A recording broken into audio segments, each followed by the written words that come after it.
Mel Gibson has been in the news recently doing the press junket, interviewing for Flight Risk, a movie that he recently directed.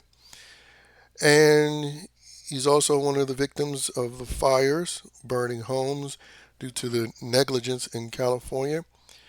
And he recently made the news because he has become a special ambassador to Hollywood, California, courtesy of the Trump administration.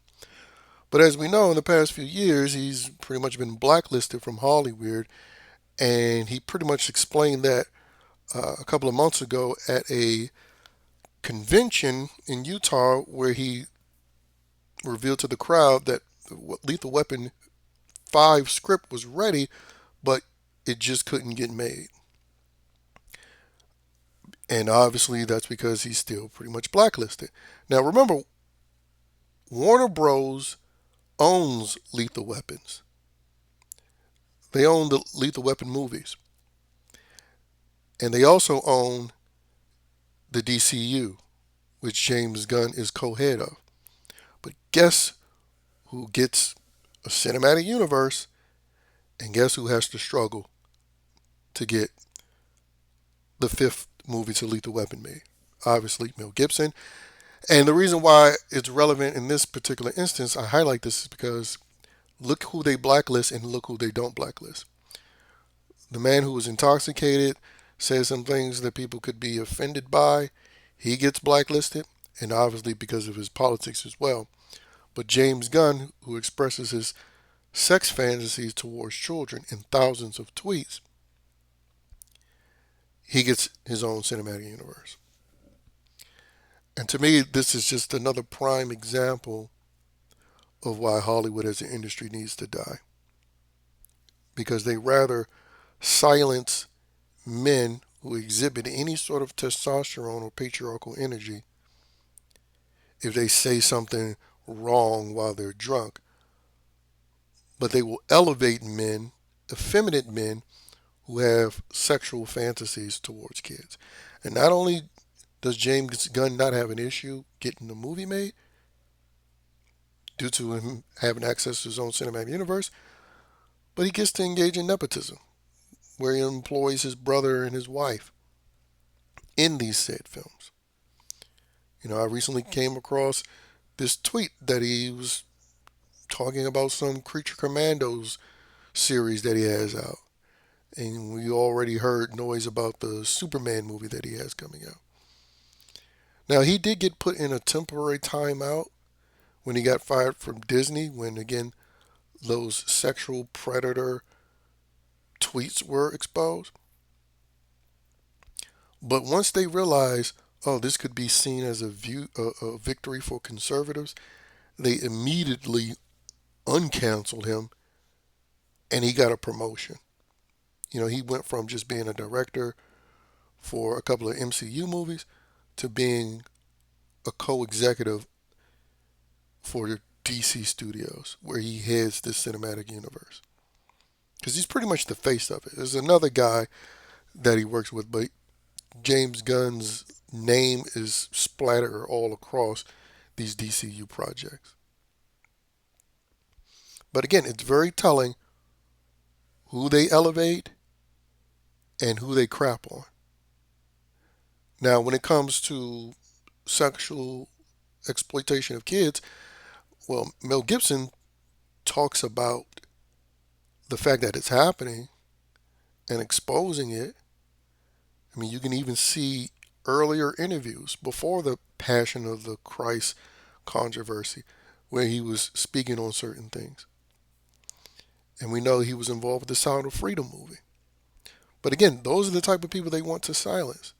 People that, particularly men, who are patriarchal, who exhibit some level of high testosterone, but in particularly call out the sexual exploitation of children. They want to silence them, and they want to praise and elevate the James Gunns of the world who revel in the sexual exploitation of kids. Which is why, again, he got away with the guilt of at the very least being a sexual predator of kids. And the fact that he had two people that he associated with that were found guilty, well, one was found guilty, one was investigated for having dealings with kids and child pornography. And when you see all this news about P. Diddy and people accusing him of things and him now being viewed as a black sheep, it's just a reminder that, well, with people like James Gunn still in Hollywood, who's been exposed, especially when it comes to the kid thing, more than Diddy has, but no one reacts to it. And in fact, he still has plenty of defenders. And I'm not just talking about the defenders that you expect him to have, liberal ones. I'm talking about so called conservative ones as well, because you had a lot of cultural war, anti woke grifters who at least like to masquerade as conservatives, at least when it comes to certain things.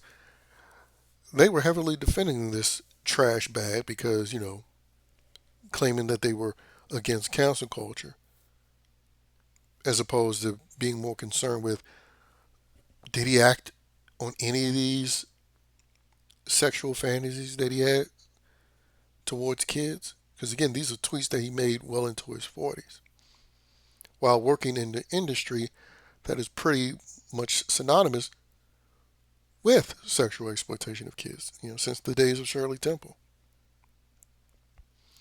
But because people are so sick in the head when it comes to their over concern with Hollywood entertainment products that they enjoy, they completely dismiss something that James Gunn should be currently under criminal investigation for. Because again, there's more damning evidence against him that he could have possibly had inappropriate relationship with kids than there is, P. Diddy right now. I mean, again, we'll find out more during the trial.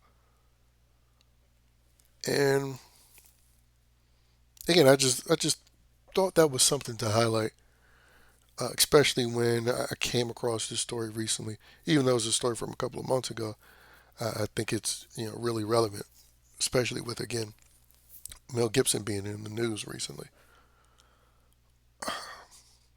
But yeah, again, look at who they elevate and look at who they blacklist.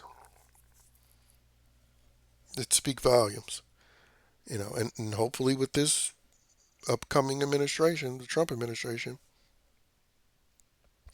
it's not just P. Diddy and a couple of other rappers getting exposed, but the entire industry and its sexual predatory behavior towards kids that it's had since the beginning of Hollywood.